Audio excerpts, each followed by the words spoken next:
kó pẹ́ lọ títí ká má nà pọ̀npọ̀npọ̀n bí ọmọ òkú ọ̀lẹ. Nínú ìwé ìròyìn Punch ní ìròyìn títí ọwọ́ mi yìí ló ti jáde wá o. Alhaji Atiku Abubakar ó ti jẹ́ kó di mímọ̀ wípé tóun bá díje lọ́dún 2027 tóun ò bá wọlé òun ò tún gbé igbá ààbò mọ́ nítorí ọjọ́ orí. Atiku ló fohùn ìlédè, ìwé ìròyìn Punch ló Punch ẹ̀ jáde. Gbogbo ìwé ìròyìn ló kàǹkó ìròyìn eléyìí tó kà tán ọ̀hún, kódà ìròyìn ọ̀hún ló fẹ́ yín kẹ̀kẹ́ sọ́dọ̀ tèmi náà ń bí ó yá jẹ́ǹgbé látinú ìwé ìròyìn Daily Post níbi tí Atiku tó dárúkọ ọ̀hún tó ti ń sọ̀rọ̀. Ó ní àwọn apá àríwá orílẹ̀-èdè wa Nàìjíríà yìí, ó ní òun ní àwọn tí ó máa gbárùkù ti òun, àwọn tí wọ́n ní kí òun máa ṣòwájú àwọn ń bẹ lẹ́yìn wọn o ju Kwankwaso,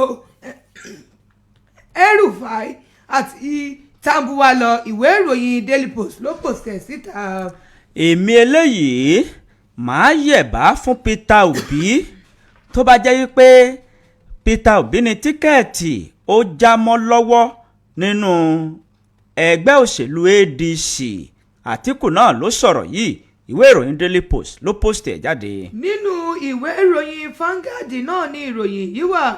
níbi tí àwọn ọmọ ilé-ìgbìmọ̀ aṣòfin àgbà tí wọ́n ti sọ fún àjọ NNPC wọ́n ní owó kan tó tó 210 trillion naira wọ́n ní kí wọ́n wá sọ bí ọ̀rọ̀ owó ọ̀hún ṣe jẹ́, tí wọ́n sì ń sọ̀rọ̀ wípé kí wọ́n mú Kyari wá sílé ẹjọ́ ní ọjọ́ 29 oṣù kẹrin ọdún tí a wà yìí. Ìwé ìròyìn Vanguard ló fà á síta. Arákùnrin kan rèé o tí àwọn ọlọ́pàá tí wọ́n dóòlà ẹ̀mí rẹ̀ bó ṣe lọ fò sínú odò adágún, ó fò sínú odò ní ìpínlẹ̀ Èkó. Ìwé ìròyìn The Nation ló dì í jáde. Ìwé ìròyìn Daily Post náà ló post eléyìí níbi tí Rauf Arẹ́gbẹ́ṣọlá tí ó mà ti sọ̀rọ̀ yún ẹni tí í ṣe akọ̀wé gbogbogbò fún ẹgbẹ́ òṣèlú ADC tó ti ń sọ̀rọ̀ wípé ṣe rí renew hope agenda yẹn ó ní ìṣe skáàmù. Ó ní kí ààrẹ Tinubu kó lọ kọ̀wé kó fipò sílẹ̀. Rauf Arẹ́gbẹ́ṣọlá ló sọ̀rọ̀ òun lédè ìwé ìròyìn Daily Post ló pòstẹ̀ síta. Àwọn iléeṣẹ́ ọlọ́pàá ní ìpínlẹ̀ Kánò ni wọ́n ti fi gbòòrò òfin gbé àwọn ènìyàn méjì kan tí wọ́n jẹ́ jàgùdà páálí. Òjálé onílé fi bọ́ tiẹ̀ lẹ́yìn tí ń sọ onílé sínú kolobo. Wọ́n fi gbòòrò òfin gbé wọn o ní ìpínlẹ̀ Kánò. Ìwé ìròyìn Punch ló Punch ẹ̀ jáde. Gómìnà Idris ti ìpínlẹ̀ Kebbi ló mà ti sọ̀rọ̀ lédè. Ó ní ẹ wò ó, a gbọ́dọ̀ wà ní ìṣọ̀kan pẹ̀lú àdúrà láti dóòlà orílẹ̀-èdè Nàìjíríà. Gómìnà Idris ti ìpínlẹ̀ Kebbi ló sọ̀rọ̀ òun lédè Daily Post ló pòstẹ̀ síta.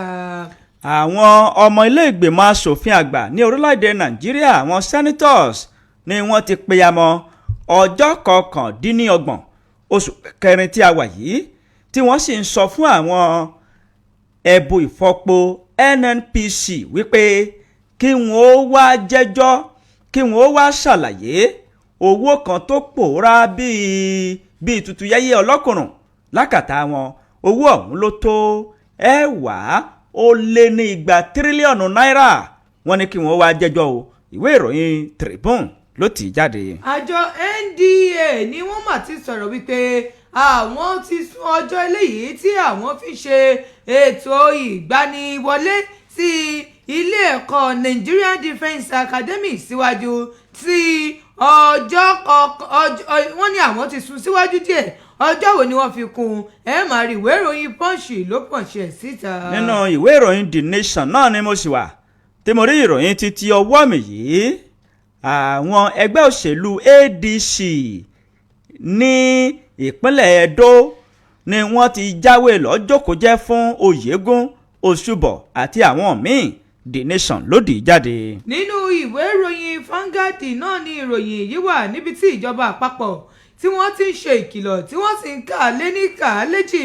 ìyọ̀n láwọn ìpínlẹ̀ tó ṣeé ṣe kí omi yalé àgbàrá ya ṣọ́ọ̀bù kó má dàwọ́ láàmú lásìkò òjò yìí. Ìwé ìròyìn Vanguard ló fà á síta. Ó ṣe o, ọjọ́ tí ẹ̀mí ò bá ní gbáyé mọ́ kò sẹ́ni tó lè dá a dúró. Dókítà kan rèé tí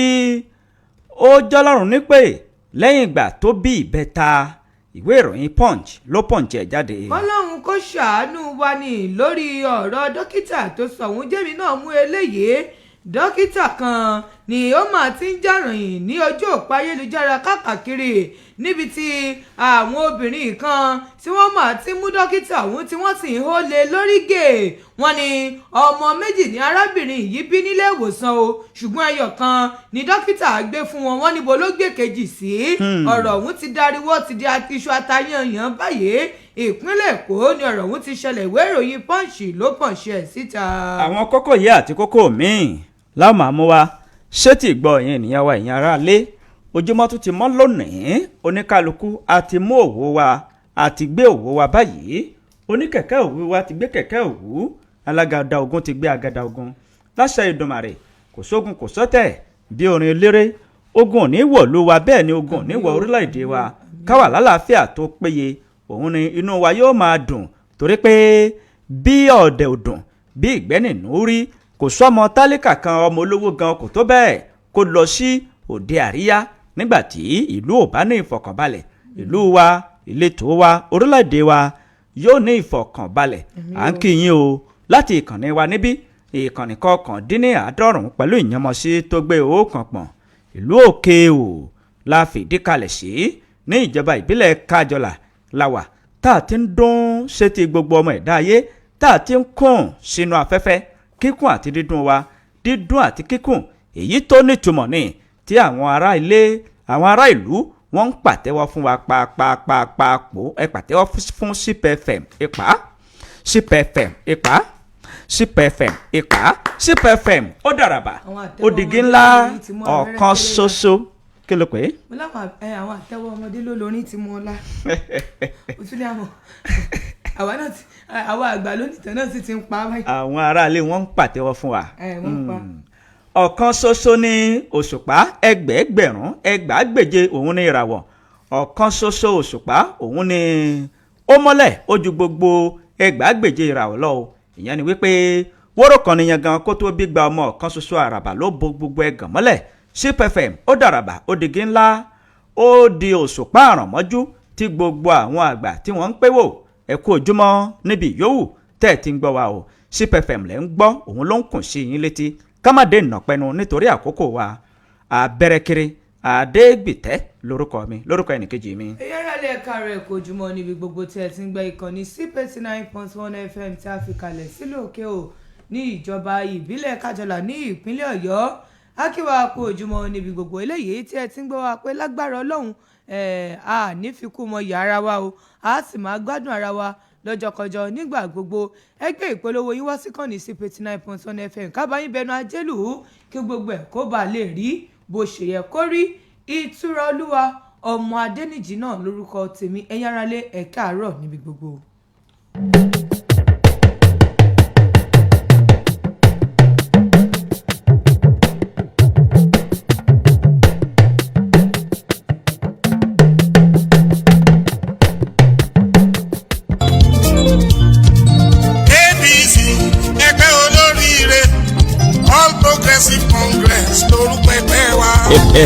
àsìkò tó kíkúnlẹ̀ ọ̀yọ́ padà ṣáàyè aṣáájú rẹ̀ sẹ́nitọ̀ dr barista sharafadin abiodun ali ṣetán láti fi èròǹgbà rẹ̀ hàn dé lójú gbàrà láti díje fún ipò gómìnà lọ́dún 2027 àti mú ẹṣin bọ sẹ́nitọ̀ sharafadin ali òkèrè nídìí òṣèlú bẹ̀rẹ̀ látòrí alága ìjọba àbílẹ̀ di akọ̀wé ìjọba ìpínlẹ̀ ọ̀yọ́ lọ́mọ ogójì ọdún alága Oòduà investment òun ni sẹ́nitọ̀ tó ń ṣojú ọ̀yọ́ south nílé ìgbìmọ̀ asòfin àgbà báyìí èrò òkú èrò ọ̀fà ẹ̀já pàdé olóyè sharafadin ali lọ́jọ́ Jímọ̀ April 17 lórí pápá àṣírí Iyemẹtu Ìbàdàn níbi tí ó ti fi èròǹgbà rẹ̀ hàn láti díje fún ipò gómìnà lábẹ́ ẹgbẹ́ òṣèlú APC lọ́dún 2027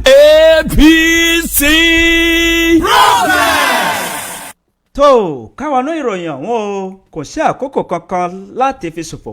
nínú ìwé ìròyìn Punch ní ìròyìn yìí ló ti jáde wá tó ń ṣàlàyé ṣé ti gbogbo ọmọ orílẹ̀-èdè Nàìjíríà wípé bí mo bá díje dupò lọ́dún 2027 tí mi ò bá wọlé mi ò ní gbégbá ìbò mọ́ a jẹ́ wípé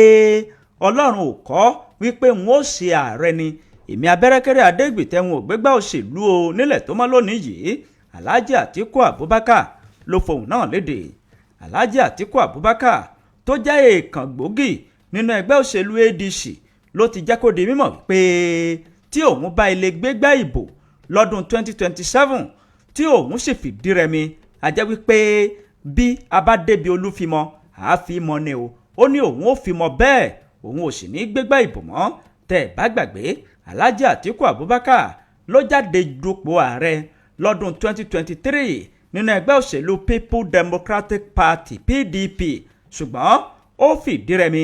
sí ọwọ́ ààrẹ aṣíwájú Bọ́lá Ahmed Tinubu nínú ọ̀rọ̀ rẹ̀ níbi tó ti ń dáhùn sí àwọn ìfọ̀rọ̀wánilẹ́nuwò kan tí àwọn oníwèé ìròyìn tí wọ́n ṣe fún ní àná òde yìí. Nínú ọ̀rọ̀ rẹ̀ ó ṣàlàyé wípé ní àsìkò yìí àti ní ọdún tó ń bọ̀ láìpẹ́ òun yóò di ẹni 80 ọdún 80 years of age. Ó ní tí òun bá ti lè pé ẹni 80 ọdún báyìí òun ò ní lè jáde dupò ààrẹ mọ́ gẹ́gẹ́ bó ṣe wí. Ó ṣàlàyé síwájú ó ṣàlàyé sẹ́yìn ó ní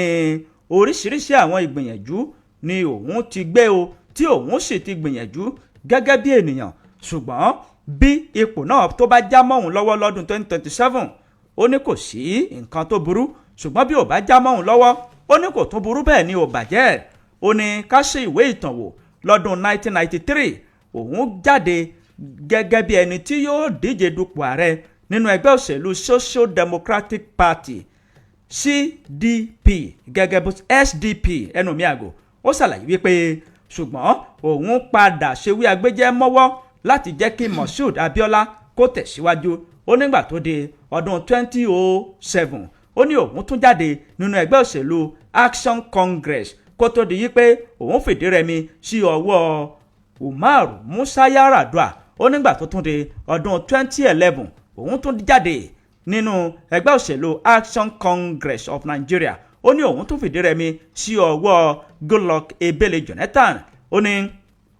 ọdún 2019 òun tún jáde lọ́dún ní inú ẹgbẹ́ òṣèlú PDP kó tó di wípé òun tún fìdí rẹmi sí ọwọ́ ààrẹ àná ajagunfẹ̀yìntì Muhammadu Buhari. Ní ọdún 2023 òun tún jáde nínú ẹgbẹ́ òṣèlú PDP tí òun sì tún fìdí rẹmi sí ọwọ́ Bọ́lá Ahmed Tinubu títú ẹnu ẹgbẹ́ òṣèlú All Progressives Congress. Ó ní báyìí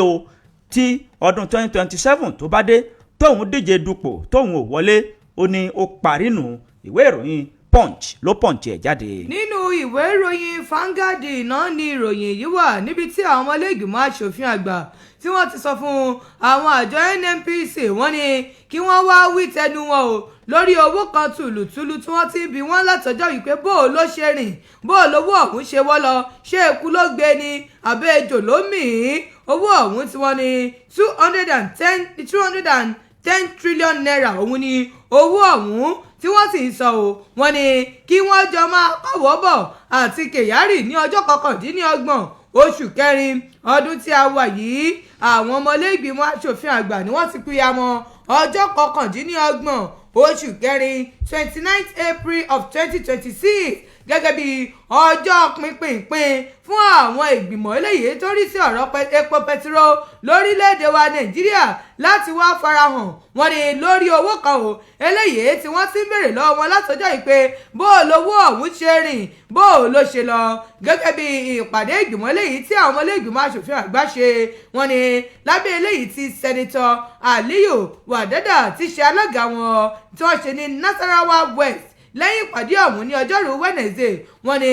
ọjọ́ tí wọ́n wá pìyàmọ́ fún àwọn àjọ NNPCL láti wá wí tẹnu wọn lórí owó tí wọ́n ti sọ̀rọ̀ owó ọ̀hún ti ṣe 210 trillion naira. Wọ́n ní gẹ́gẹ́ bí àwọn tó ń ṣe àyẹ̀wò owó bí wọ́n ṣe ṣe àyẹ̀wò owó ọ̀hún láti ọdún 2017 sí ọdún 2023 àwọn ìgbìmọ̀ ọ̀hún ni wọ́n sì fohùn léde wípé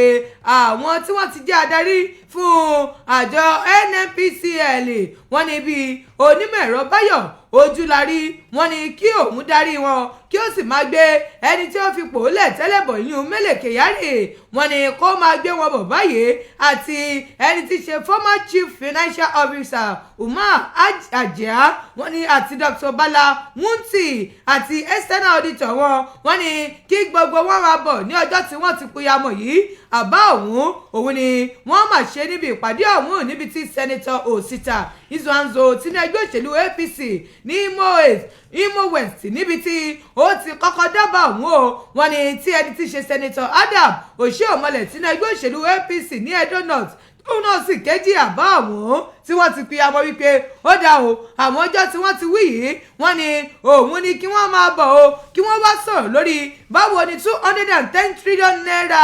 wọ́n ní bó lówó ọ̀hún ṣe lọ nínú ọ̀rọ̀ kan léyìí tí àwọn gẹ́gẹ́ bí ìròyìn tí àwọn ọ́dìtì tí wọ́n lọ ṣe àyẹ̀wò owó wọn àwọn ọ́dìtọ̀ tí wọ́n ọ́dìtì àpò owó wọn bí owó ṣe wọlé bí owó sì ń jáde tí wọ́n rí i pé owó tó mà míìṣì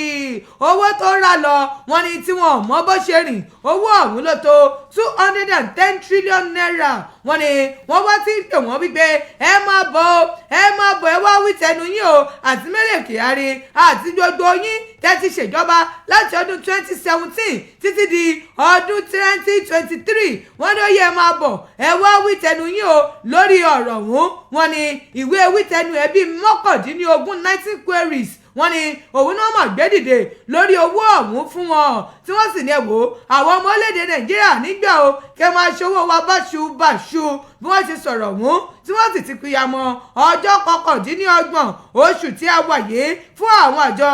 NNPCL àti Kyari láti wá wí tẹnu wọn o lórí owó ọ̀hún tó pòórá tí wọn mọ bó ṣe rìn ẹ̀yin fi ṣeré lọ sínú ìwé ìròyìn Vanguard kẹlọ́mù kẹsẹ̀rí ẹ̀ níbẹ̀. APC ẹgbẹ́ olóríire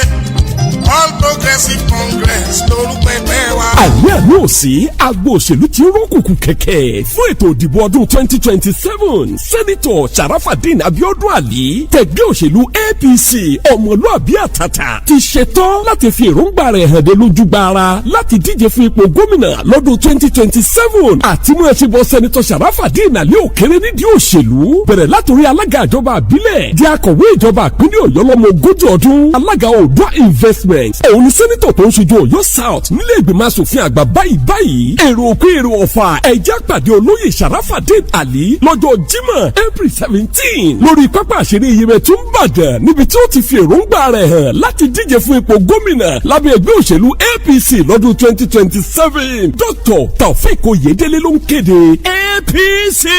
progress.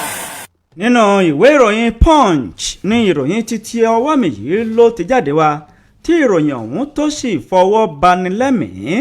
kọ́lọ́run má jẹ́ kí gbogbo àwọn aláboyún kí wọ́n ní oyún ànírọ̀rùn o kọ́lọ́run jẹ́ kí wọ́n bìtìbìtì rẹ̀ kí àfọ̀n kó gbó kó tó di pé yóò wọ̀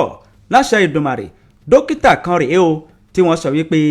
ó bí ìbẹ́ta papọ̀ lẹ́ẹ̀kan ṣoṣo ní ìpínlẹ̀ Bayelsa ṣùgbọ́n lẹ́yìn ìgbà tó bí ìbẹ́ta ọ̀hún tán ni wọ́n bá sọ yìí pé ó jọlọ́run nípè ẹnìkan tó jẹ́ oníṣègùn òyìnbó tí wọ́n pe orúkọ rẹ̀ ní dókítà Hire Ogbanchi òun ni wọ́n sọ wípé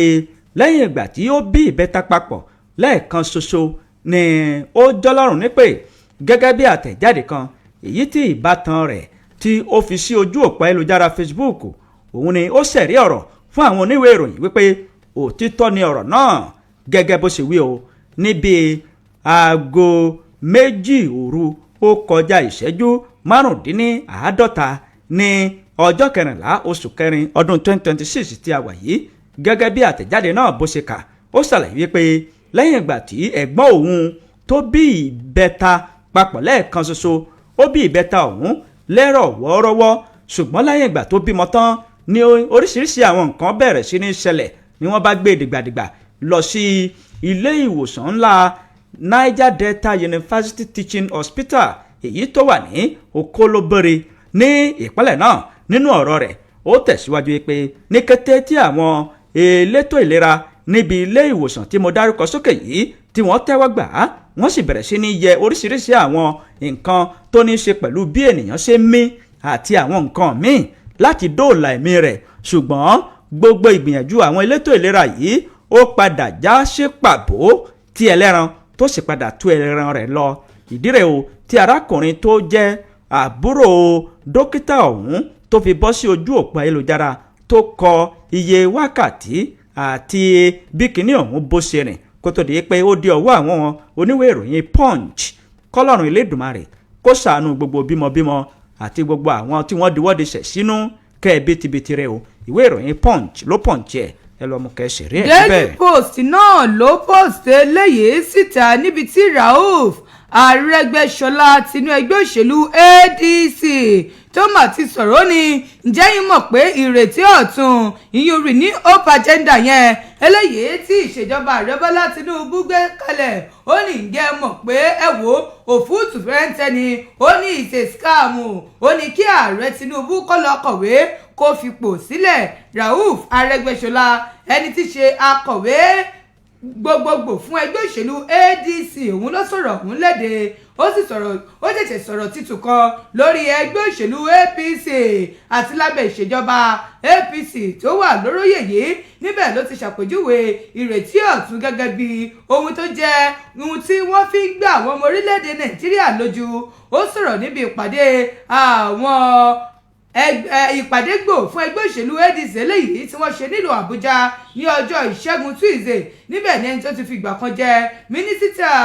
fún ohun àlùmọ́ọ́nì inú ilé níbi tí ó ti sọ̀rọ̀ wípé ààrẹ Bọ́lá Tinubu ó ní kó lọ kọ̀wé kó fipò sílẹ̀ tó sì sọ wípé ǹjẹ́ yìí ò rí wípé lábẹ́ ìṣèjọba ààrẹ ó ní í ṣe ni ètò ààbò ń burú sí tí ètò ọrọ̀ ajé tó sì di ohun tó burú jáì káàkiri orílẹ̀-èdè wa Nàìjíríà. Arẹ́gbẹ́ṣọlá ló ti ń tẹnu àbùkù sí ìṣèjọba ẹgbẹ́ òṣèlú APC ó ní bí wọ́n ṣe ṣètò ọrọ̀ ajé wa mọ̀kúnmọ̀kún tí gbogbo nǹkan tó sì ń dẹnu kọlẹ̀ gẹ́gẹ́ bó ṣe sọ ó ní jẹ́ mọ̀ pé láti ọdún 2023 ni owó náírà wa ti bàjẹ́ ó ní owó epo di wúgọ́gọ́ náà wúgọ́gọ́ ó ní jẹ́ mọ̀ pé oríṣiríṣi ní ibi tí orí ti ń ta ọmọ orílẹ̀-èdè Nàìjíríà ó ní ẹ̀wọ̀ ẹ̀jẹ̀ bí gan kíkàn ní ìrètí eléyìí ta ní gan ìbéèrè tó má dùn ún dáhùn ni ó ní ẹ wò ó ohun tó kàn fi ń gbà wọ́n ọmọ ènìyàn òun ni renew hope agenda yìí ó ní ìdáhùn rẹ̀ dà gbájú ẹ̀ ní a scam ó ní ẹ wò ó bí ààyè bá gbà á ó ní ǹjẹ́ ẹ mọ̀ wípé ẹ máa tẹ̀wájú láti máa pariwo ìrètí ọ̀tun títí di ayérayé ni ó ní ṣùgbọ́n wọn ò ní yé dáwọ́ kí wọ́n máa gbé ayín dúró torí wípé àwọn ni wọ́n wà níjọba ẹni tó ti fi ìgbà kan jẹ́ gómìnà ìpínlẹ̀ Ọ̀ṣun. Rauf Arẹ́gbẹ́ṣọlá ló wá bẹnu àtẹ́lù ìṣèjọba tó wà lóríyè ó ní ẹ̀yìn náà ẹ̀ wò ó iná mọ̀nàmọ́ná ó ní ségesège ni ó ní ọ̀pọ̀lọpọ̀ àwọn ènìyàn ní orílẹ̀-èdè wa Nàìjíríà yìí ní àwọn ọ̀pọ̀ orílẹ̀-èdè wa Nàìjíríà yìí ó ní wákàtí díẹ̀ ní ọ̀pọ̀lọpọ̀ fi ń lóná lójúmọ́ ó ní ọ̀pọ̀lọpọ̀ bí ìlú òkè òwà yìí àwa tiẹ̀ wà nínú òkùnkùn ni kò sí iná gẹ́gẹ́ bí ó ṣe ń sọ̀rọ̀ mú lọ wípé ọ̀pọ̀lọpọ̀ àwọn agbègbè ni wọ́n wà nínú òkùnkùn ó tún tẹ̀ wájú ó ní ẹ wò ó lábẹ́ ìṣèjọba ẹgbẹ́ òṣèlú APC ó ní ǹjẹ́ yìí ò rí pé àwọn ọ̀daràn tí wọ́n pọ̀ ní wọ́n pọ̀ jàǹtìrẹrẹ ó ní lórí ètò ààbò ẹ wo mọ́ ṣe ṣèkọlù sáwọn agbègbè káàkiri orílẹ̀-èdè wa Nàìjíríà ó ní ẹ̀rí máa jẹ́rìí ìṣódà wípé a ní àwọn aládarí eléyìí tí ò ní já wa kulẹ̀ ó sọ oríṣiríṣi lórí ọ̀rọ̀ náà mọ̀nàmọ́ná lórí ètò ààbò àti lórí nǹkan ó ní gẹ́gẹ́ bí ààrẹ ṣe sọ wípé ọdún mẹ́rin tí àwọn ń lò yìí wọ́n ní wọ́n lò ó pẹ̀lú ìrètí ọ̀tun tí wọ́n ní fún ọmọ orílẹ̀-èdè wa Nàìjíríà ní ẹ̀wò ọdún mẹ́ta ló ti ń tẹnubodò yìí kò sí ìrètí ọ̀tun kankan ìṣe ni gbogbo ẹ̀ tún burú ló wá ń rọ gbogbo ọmọ orílẹ̀-èdè Nàìjíríà ó ní ẹ̀wò àkókò rèé fún yín o láti jí kẹsì wọ ẹgbẹ́ ìyówù eléyìí tẹ́ dìbò fún àlè tẹ́wájú ká máa tẹ̀lé ẹgbẹ́ eléyìí tí ò ní fún wa ní ìrètí èmi kọ́ ni mo sọ o. Rauf Arẹ́gbẹ́ṣọlá ẹni tí ṣe akọ̀wé fún ẹgbẹ́ òṣèlú ADC òun ló sọ̀rọ̀ òun lédè ìwé ìròyìn Daily Post ló post ẹ̀ sí tẹlọmú kẹsìrì ẹ̀ níbẹ̀. ADC ẹgbẹ́ olóríire All Progressive Congress lórúkọ ẹgbẹ́ wa. àní àní ò sí agbo òṣèlú tí ń rókùnkùn kẹ̀kẹ́ fún ètò ìdìbò ọdún 2027 sẹ́nitọ̀ Sharafadeen Abiodun Ali tẹ̀gbẹ́ òṣèlú APC ọmọlúàbí àtàtà ti ṣetán láti fi èròǹgbà rẹ̀ hàn dé lójú gbára láti díje fún ipò gómìnà lọ́dún 2027 àti mú ẹṣin bọ sẹ́nitọ̀ Sharafadeen Ali òkèrè nídìí òṣèlú bẹ̀rẹ̀ látòrí alága ìjọba àbílẹ̀ di akọ̀wé ìjọba ìpínlẹ̀ Ọ̀yọ́ lọ́mọ ogójì ọdún alága Oòduà investment conference òun ni sẹ́nitọ̀ tó ń ṣojú Ọ̀yọ́ South nílé ìgbìmọ̀ asòfin àgbà báyìí èrò òkú èrò ọ̀fà ẹ̀já pàdé olóyè Sharafadeen Ali lọ́jọ́ Jímọ̀ April 17 lórí pápá àṣírí Iyemẹtu Ìbàdàn níbi tí ó ti fi èròǹgbà rẹ̀ hàn láti díje fún ipò gómìnà lábẹ́ ẹgbẹ́ òṣèlú APC lọ́dún 2027 Dr. Taofeek Oyèdélé ló ń kéde APC progress. ẹ̀yin ènìyàn wa ní ìlú Ìgànnà àti agbègbè rẹ̀ ẹ kú àmójúbà iléeṣẹ́ Ralac Ventures. Ralac Ventures ló ṣe ewé àdèpọ̀ wọn fi ń pò ókè. oríṣiríṣi ìpèníjà ní ń bá púpọ̀ àwọn ènìyàn fínra lágọ̀ọ́ ara ọ̀pọ̀ ènìyàn kọ̀ láti sọ ọ̀rọ̀ ọ̀hún síta mímọ́ kí n pa lórúkọ àìsàn àti àrùn ẹni tí yóò bá ní àlàáfíà tó péye ó gbọ́dọ̀ sọ̀rọ̀ jáde ní ẹni bá dákẹ́ tára rẹ̀ bá dákẹ́ ni ẹ̀yin ènìyàn wa ní ìlú Ìgànnà àti agbègbè rẹ̀ ẹ wá fi ojú rinjú pẹ̀lú àwọn akọ́ṣẹ́mọṣẹ́ láti iléeṣẹ́ Ralac Ventures odidi ọjọ́ 7 gbáko ní iléeṣẹ́ Ralac Ventures ni wọ́n fi wà ní ìlú Ìgànnà bẹ̀rẹ̀ láti April 14 títí di Monday April 20 nínú town hall lọ́jà ọba nílùú Ìgànnà ní ètò ọ̀sẹ̀ ìlera náà yóò ti wáyé ìgbáyégbádùn ọmọnìyàn ló jẹ iléeṣẹ́ Ralac Ventures lógún ẹ̀yin ènìyàn wa ní ìlú Ìgànnà àti agbègbè rẹ̀ ẹ máa bọ̀ kẹ́ ẹ wá jẹ ìfà níléeṣẹ́ Ralac Ventures. Ralac Ventures ló ṣe Ralac Ventures ló ṣe Ralac Ventures ló ṣe Ralac Ventures ló ṣe.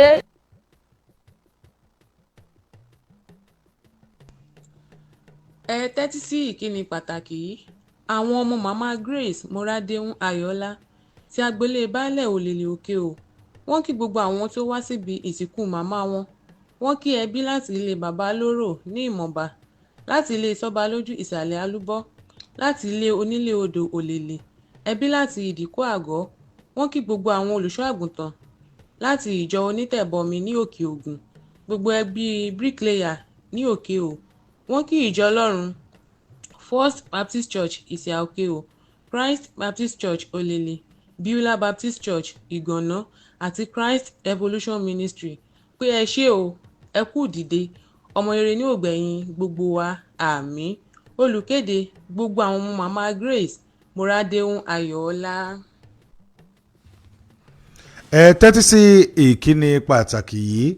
àwa ẹbí bàbá wa à ń kí gbogbo àwọn tí wọ́n wá síbu ìsìnkú àwọn bàbá wa Ògúntọ̀nà Ògúngbadé Ògúnkúnlé Ògúngbọlá a kí gbogbo àwọn tí wọ́n wá wípé ẹ ṣé o ẹ kú ìnáwó ẹyẹ ìkẹyìn eléyìí tí a ṣe fún bàbá wa yìí ẹ̀yin lẹ jẹ́ kí ó yẹ wá yóò yẹ ẹ̀yin náà kalẹ̀ o adúpẹ́ lọ́wọ́ àwọn tí wọ́n wá ẹbí ará àti ojúlùmọ̀ àwọn tí wọ́n wá láti ìlú Èkó Ìlérò Ìṣẹ́milé Ìlúà Ìbàdàn Ìgànnà pàápàá jùlọ àwọn èèyàn wa láti Ìwéré Òkè àti Ayétòrò Ìlàjì Òkè gbogbo yín ni a kí o a tún fi àsìkò yìí dúpẹ́ lọ́wọ́ gbogbo àwọn àna wa pátápátá eléyìí tí wọ́n dúró tì wá àwa ń ṣe ládùúrà wípé gbogbo wa ò lágbẹ̀yìn arúgbó wa o àwọn olùkíni ni àwọn ẹbí bàbá Ògúntọ̀nà Ògúnkúnlé Ògúngbadé àti Ògúngbọlá. ìkéde pàtàkì èyí ni láti fi tó gbogbo mùtúmùwà létí pé àwa ọmọọba Ọdẹ́wálé tí ó jẹ́ bàbá Akínbọ̀dé Babalọ́lá bàbá Ọmọléwu Gabriel àti bàbá Ògúngbénró èyí ni gbogbo ẹbí Mẹ̀sùn Àgbò lápapọ̀ láti agbo ilé orí aró Òlèlè ní ìlú Òkè ò ń fi tó gbogbo mùtúmùwà létí pé ilẹ̀ wa tí ó wà ní agbègbè Òkè Ọ̀bọ ní ọ̀nà Àṣàkà kì í ṣe fún títà rárá nítorí náà ẹnikẹ́ni tí ó bá ti ṣe àṣìṣe láti ra ilẹ̀ lọ́wọ́ àwọn gbájúẹ̀ tí wọ́n ń pe ara wọn ní ara ẹbí wa kí wọ́n ṣe akitiyan láti gba owó wọn padà.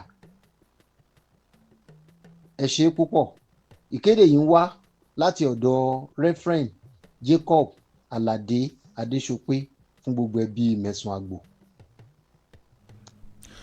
ẹ tẹ́tí sí ìkíni pàtàkì yìí èyí ni ọ̀gbẹ́ni Ògúngbọlá Sunday bàbá Abísọ́lá ni wọ́n fi ń kí gbogbo àwọn tí wọ́n wá síbi ètò ìsìnkú bàbá Ògúngbọlá Àgànná àti ìyá Àyánrìnọlá Àlàkẹ́ bẹ̀rẹ̀ láti orí àwọn olóyè ìlú Ìwéré Òkè àti gbogbo àwọn ọmọ ìlú Ìwéré Òkè Alhaji Ibrahim Arówólò mufti Ayétòròkè, àwọn ẹbí ìyàwó mi ní ilé Máyẹ̀ Ayétòròkè,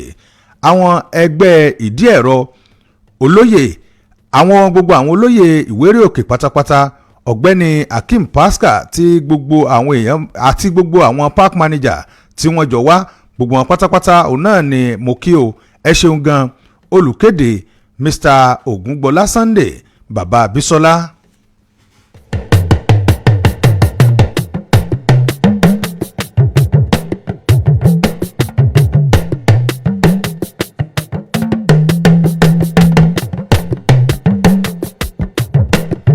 ògún oníbàwàjẹ́ ẹ̀dàkùn ẹ̀sà mi àṣẹ ẹ̀dàkùn ẹ̀sà mi àmì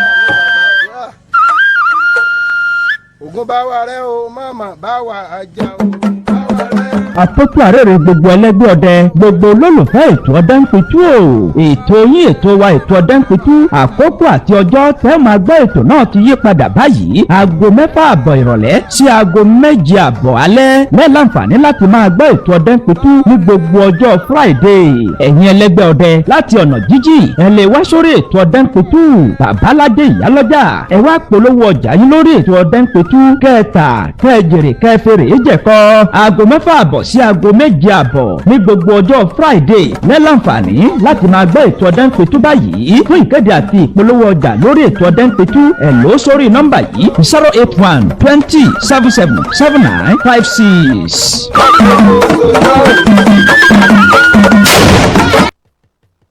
ẹ káàbọ̀ padà láti ojú ọjà. ìròyìn wa ìtàn síbẹ̀ ó sì ń sún sápá àwájú. nínú ìwé ìròyìn The Nation ní ìròyìn eléyìí ló ti jáde wá. àwọn igun nínú ẹgbẹ́ òṣèlú ADC ẹ̀ka títí ìpínlẹ̀ Ẹdó ni wọ́n ti jáwé lọ́ọ́ jókòó jẹ́ lọ́ọ́ ṣèwé agbẹ́jẹ́ mọ́wọ́ kó o ṣe wọ̀ fún Oyègún, Òṣùbọ̀ àti àwọn míì. gẹ́gẹ́ bí ìwé ìròyìn The Nation gẹ́gẹ́ bó ṣe fi léde, àwọn igun kan nínú ẹgbẹ́ òṣèlú African Democratic Congress ADC ní ìpínlẹ̀ Ẹdó ni wọ́n ti jẹ́ kó di mímọ̀ wípé kí gómìnà tẹ́lẹ̀ rí ní ìpínlẹ̀ náà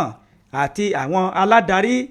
pẹ̀lú àwọn míì kí wọ́n lọ jókòó jẹ́ o, kí wọ́n ó ṣèwé agbẹ́jẹ́ mọ́wọ́ ní ìbámu ìwé òfin tí ẹgbẹ́ náà ń lò. Olóyè John Odigun Oyègún ni wọ́n ti ní kó lọ jókòó jẹ́ báyìí kó sì má ríra rẹ̀ gẹ́gẹ́ bí olóyè kan pàtàkì nínú ẹgbẹ́ òṣèlú ọ̀hún mọ́. gẹ́gẹ́ bí ìwé ìròyìn The Nation bó ṣe ń jábọ̀ rẹ̀, àwọn olórí míì tí wọ́n tún jáwé lọ́jọ́kó jẹ́ fún nílé láti rí Òṣèrèmà Òṣùbọ̀ pẹ̀lú sẹ́nitọ̀ Yísà pẹ̀lú sẹ́nitọ̀ Ìjì àti àwọn míì tí wọ́n pọ̀ bíi bàbí ìṣùá. nínú ọ̀rọ̀ wọ́n sọ wípé wọn ò tẹ̀lé òfin tí ẹgbẹ́ òṣèlú ADC tó ń lò àti wípé wọ́n ń sapá bíi itan bẹ́ẹ̀ ni wọ́n ń ṣẹ̀yìn bí ẹ̀yìn. fún ìdí èyí kò lè rọgbọ o kí ìkòkò kó gba omi kó gba ẹ̀yìn kó tún gba ṣọṣọ díẹ̀. fún ìdí èyí ẹ lọ jókòó jẹ́ kẹ́ ẹ ṣe wọ̀ gẹ́gẹ́ bí ìwé ìròyìn The Nation bó ṣe fi léde, ẹ lọ mú kẹsìrì ẹ̀ níbẹ̀. nínú ìwé ìròyìn Vanguard náà ni ìròyìn yìí wà gẹ́gẹ́ bí ìjọba àpapọ̀ bí wọ́n ti sọ sílẹ̀ fún gbogbo àwọn ènìyàn pé ó ṣeé ṣe o àwọn ìpínlẹ̀ 19 pẹ̀lú ìpínlẹ̀ Bayelsa, Delta, Adamawa, Kebbi wọ́n ní ó ṣeé ṣe o kí omíyalé àgbàrá ya ṣọ́ọ̀bù kí ó mà tún ṣẹlẹ̀ níbẹ̀ bí a ṣe súnmọ́ àsìkò òjò. ìwé ìròyìn Vanguard ló sì fa ìròyìn ọ̀hún síta. gẹ́gẹ́ bí àsìkò òjò ṣe ń bẹ̀rẹ̀, ìjọba àpapọ̀ ni wọ́n ti sọ̀rọ̀ lórí bí omi ó tún ṣe pọ̀ tó ní ọdún 2026 gẹ́gẹ́ bí wọ́n ṣe fi léde láti ọ̀dọ̀ àwọn àjọ AFO tí wọ́n sì fi ohun ọ̀hún léde ní àná ọjọ́rú Wednesday níbi tí wọ́n ti sọ̀rọ̀ wípé ó kéré tán àwọn ìpínlẹ̀ bíi ìpínlẹ̀ 23 wọ́n ní àti olú ìlú ilẹ̀ wa Àbújá pẹ̀lú ìpínlẹ̀ Bayelsa, Delta, Adamawa àti ìpínlẹ̀ Kebbi wọ́n ní ó ṣeé ṣe o kí wọ́n wà lára àwọn ìlú eléyìí tí omi yalé àgbàrá ya ṣọ́ọ̀bù tí ó máa pọ̀ níbẹ̀ lọ́dún yìí gẹ́gẹ́ bí wọ́n ti sọ̀rọ̀ tí wọ́n sì sọ wípé ìdí èrè o táwọn fi sọ fún wọn ní pápápá àti níbẹ̀rẹ̀ pẹ̀pẹ̀ wọn nítorí pé kí oníkálukú kí wọ́n bá lè gbé ìgbésẹ̀ láti fi dènà omi yalé àgbàrá ya ṣọ́ọ̀bù káàkiri àwọn ìpínlẹ̀ eléyìí tó wà nínú àwọn ìpínlẹ̀ tí wọ́n ti ní ìṣẹ̀lẹ̀ ọ̀hún ó ṣẹlẹ̀ nígbà tí ẹni tí ṣe mínísítà fún ọ̀rọ̀ omi àti ọ̀rọ̀ agbègbè onímọ̀ ẹ̀rọ Joseph ẹni tí ó fi ọ̀rọ̀ múlẹ̀dẹ̀ ní fún gbogbo àwọn ènìyàn wípé ẹ wò ó ẹ gbáradì gẹ́gẹ́ bí àwọn àjọ àfò wọ́n ṣe ni wọ́n ti píyamọ́ o tí wọ́n sì ti sọ̀rọ̀ wípé ẹ wò ó kójú má rí bí wọ́n ní gbogbo ara báyìí òun lóògùn ẹ̀ wọ́n ní nítorí ẹ̀ ni wọ́n ṣe fi àwọn ọ̀rọ̀ eléyìí tó níye lórí síta o láti dólẹ̀ mí àwọn ènìyàn nǹkan ní àwọn ènìyàn dúkìá òun àti àwọn nǹkan amáyédẹrùn wọ́n ní àṣẹ láti lè jẹ́ kí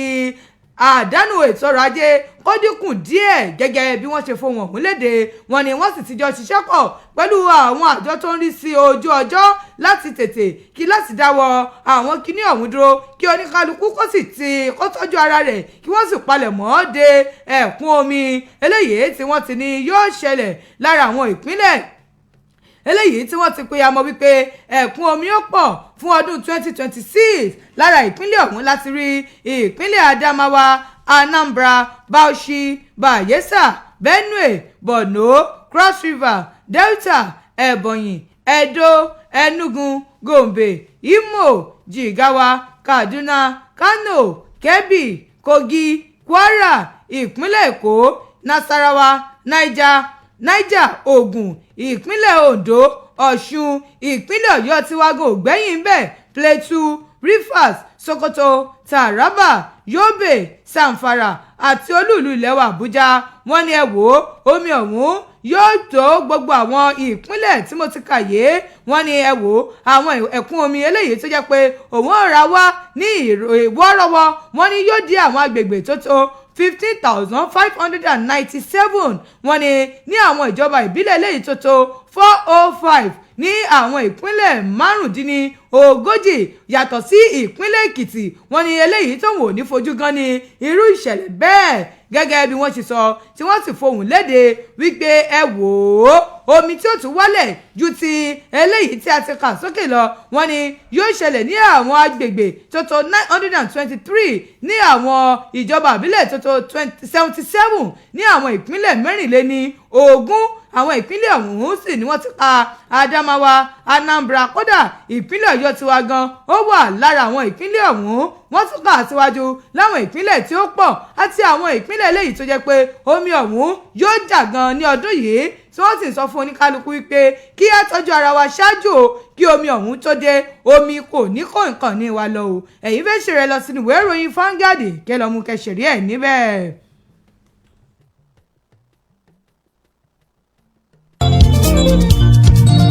APC ẹgbẹ́ olóríire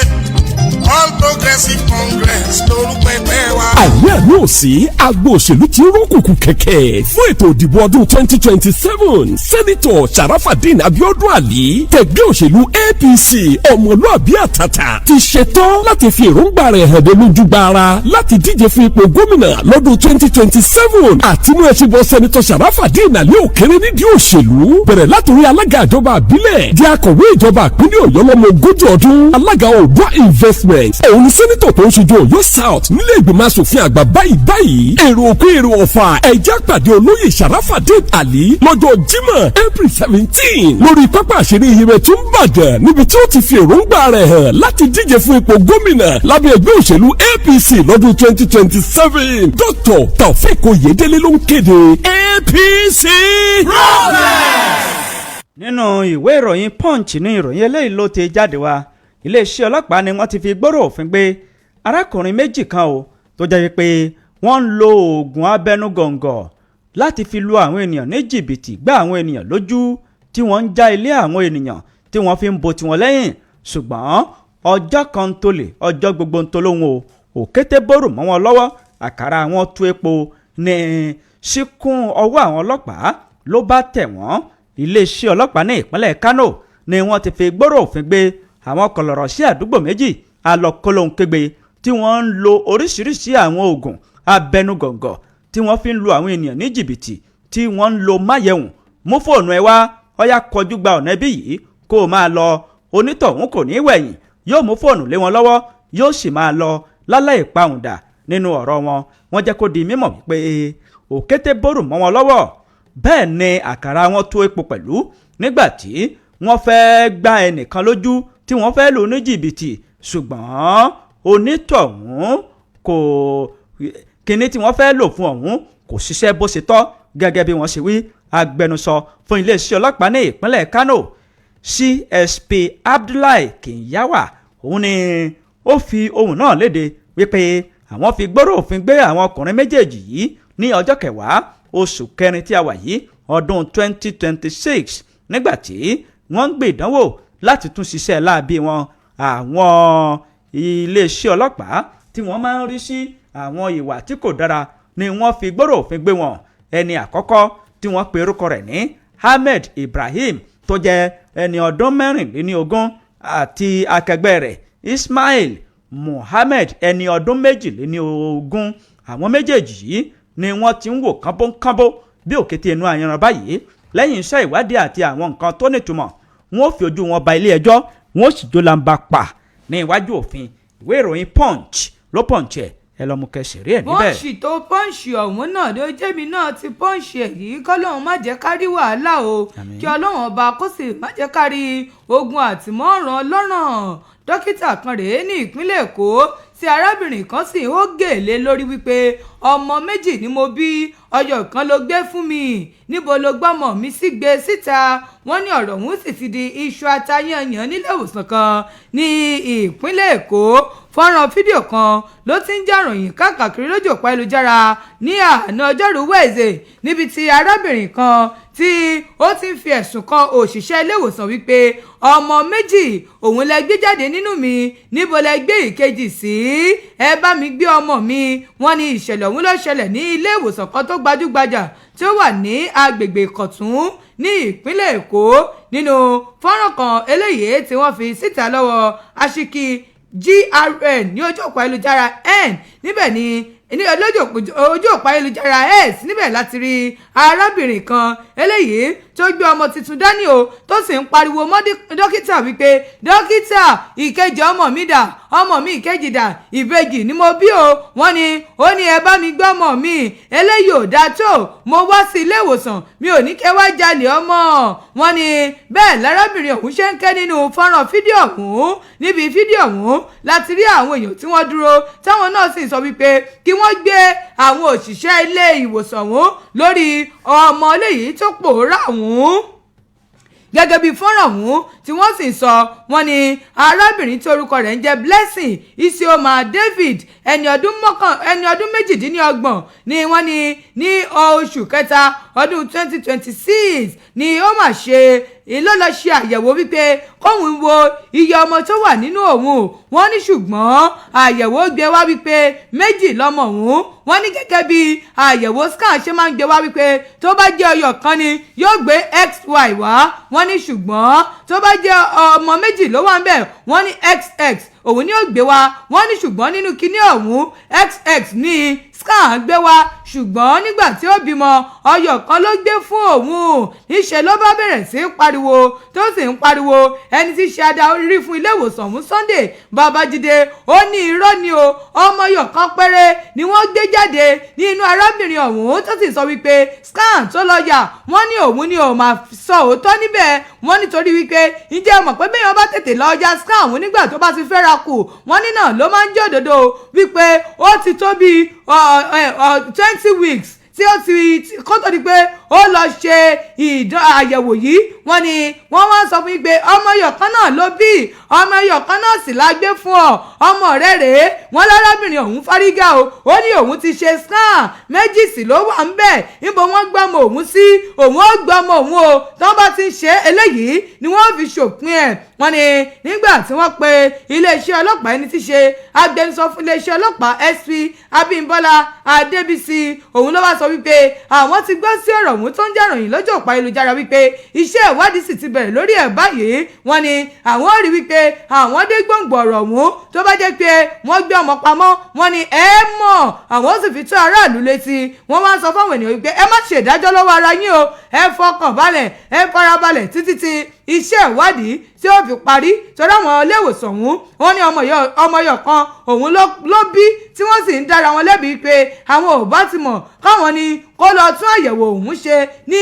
ilé àyẹ̀wò míì kó tó di pé àwọn ò dáwọ́lé iṣẹ́ rẹ̀ kọ́lọ́ má jẹ́ àgbàṣe ẹjọ́ o. ẹ̀yin fẹ́ ṣeré ẹ lọ sínú ìwé ìròyìn Punch kẹ́ lọ mú kẹ́ ṣeré ẹ̀ níbẹ̀.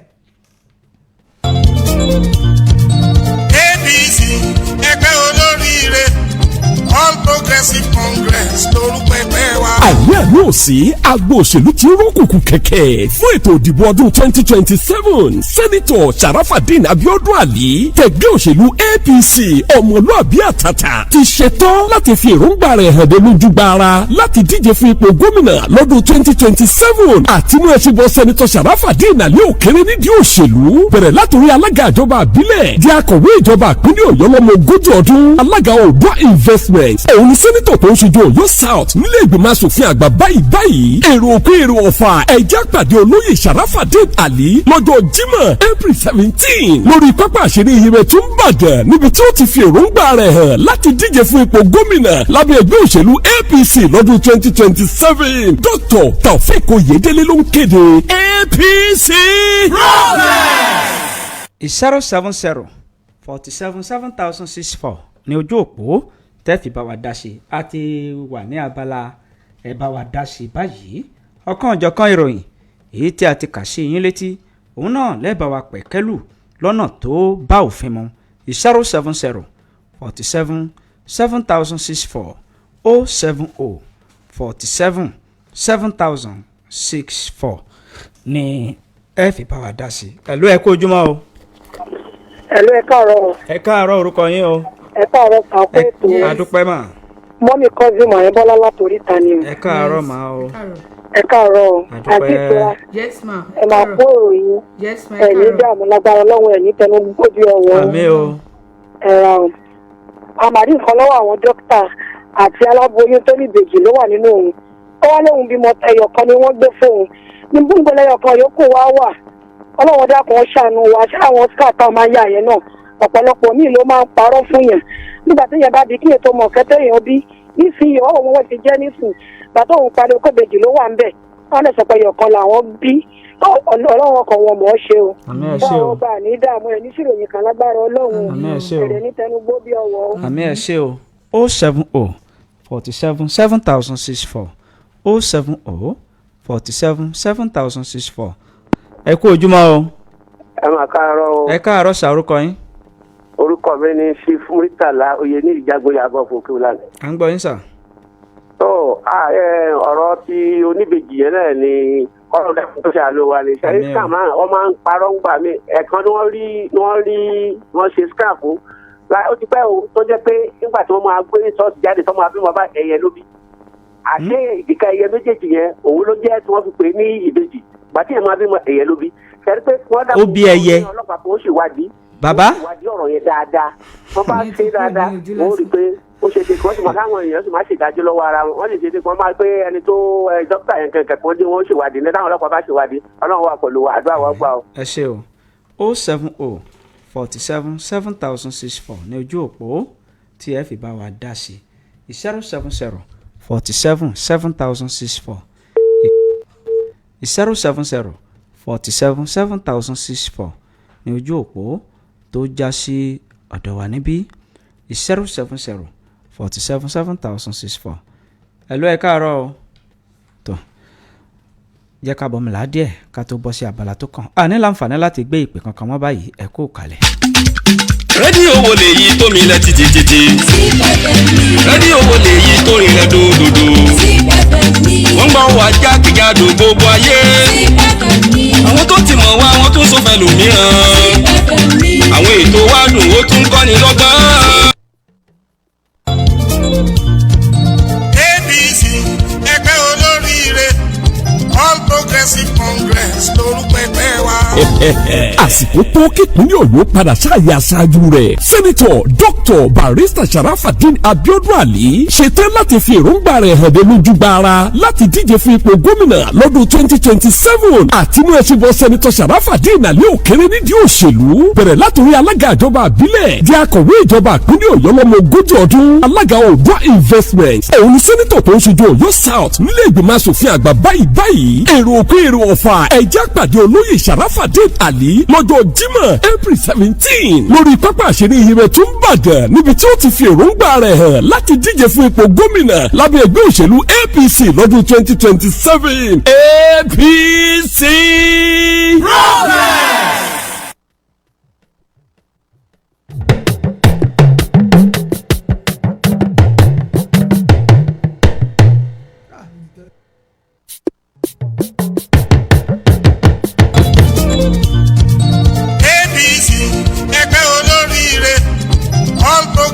Congress lórúkọ ẹgbẹ́ wa. àní àní ò sí agbo òṣèlú tí ó rókùnkùn kẹ̀kẹ́ fún ètò ìdìbò ọdún 2027 sẹ́nitọ̀ Sharafadeen Abiodun Ali tẹ̀gbẹ́ òṣèlú APC ọmọlúàbí àtàtà ti ṣetán láti fi èròǹgbà rẹ̀ hàn dé lójú gbára láti díje fún ipò gómìnà lọ́dún 2027 àtinú ẹ̀sìn bọ́ sẹ́nitọ̀ Sharafadeen Ali òkèrè nídìí òṣèlú bẹ̀rẹ̀ látòrí alága ìjọba àbílẹ̀ di akọ̀wé ìjọba ìpínlẹ̀ Ọ̀yọ́ lọ́mọ ogójì ọdún alága Oòduà investment òun ni sẹ́nitọ̀ tó ń ṣojú Ọ̀yọ́ South nílé ìgbìmọ̀ asòfin àgbà báyìí èrò òkú èrò ọ̀fà ẹ̀já pàdé olóyè Sharafadeen Ali lọ́jọ́ Jímọ̀ April 17 lórí pápá àṣírí ìrẹ̀ tó ń bàdàn níbi tí ó ti fi èròǹgbà rẹ̀ hàn láti díje fún ipò gómìnà lábẹ́ ẹgbẹ́ òṣèlú APC lọ́dún 2027 Dr. Taofeek Oyedele ló ń kéde APC.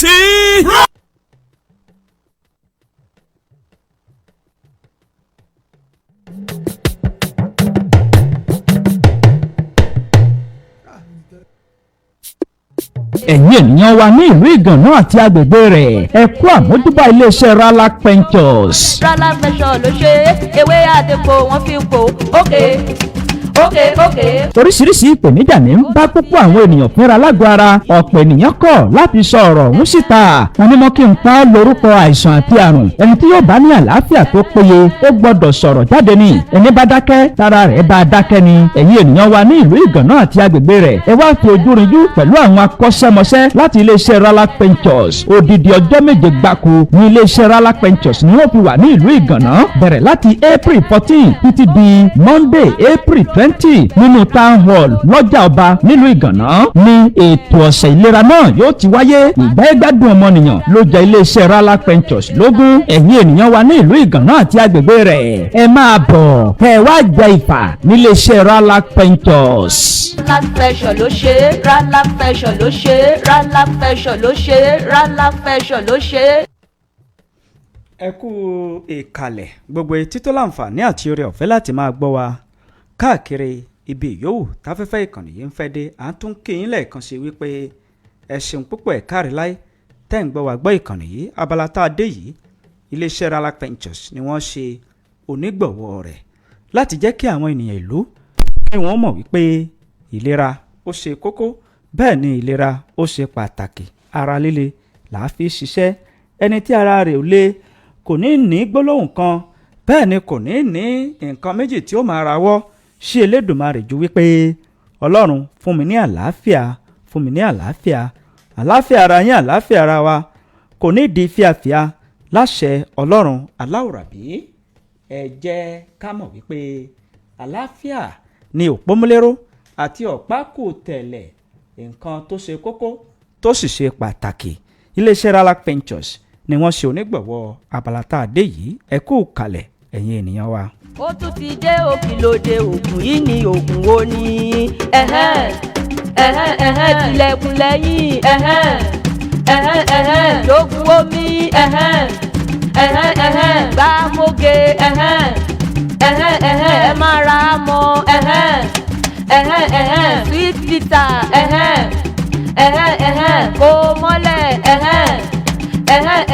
okay now ara ríro kẹjẹgbẹ ramọ ni kò béèrè fún ẹyin dídùn kẹjẹgbẹ ramọ ni kò béèrè fún ọ̀pá tí yóò kẹlẹ̀ dáadáa tilẹ̀kùn lẹ́yìn ló lè ṣe tàbí èyí tó dẹnu kọlẹ̀ jogun omi ni kò béèrè ọ̀pá tí yóò kẹlẹ̀ dáadáa tilẹ̀kùn tilẹ̀kùn lẹ́yìn ló lè ṣe. Inú kíkan inú dídùn gbàmóge ni ó béèrè fún. Àtọ̀sí ọjọ́ tó ti pẹ́ gbàmóge ni ó béèrè fún. Ìkẹ́ oṣù ségesège gbàmóge ni ó béèrè fún. Ara kíkan ara dídùn sweet bitter ní kò béèrè. Orí fífọ́ kẹ̀jẹ̀gbẹ̀ sweet bitter ní kò béèrè. Ọ́sà àti kẹ̀jẹ̀gbẹ̀ sweet bitter ní kò béèrè. Àlèṣègbọ̀nsẹ̀ bó ti tó kó mọ́lẹ̀ ní kò béèrè fún. Rálá fẹsọ̀ ló ṣe é ewé àtẹ̀kọ́ wọ́n fi pò ókè. Okay, 090 27 24 91 06 090 63 82 23 70. Tilẹ̀kùn lẹ́yìn ni o jogun omi mara mọ́ kò mọ́lẹ̀ sweet bitter rárá kẹsàn ló ṣe ewé àtẹ̀kò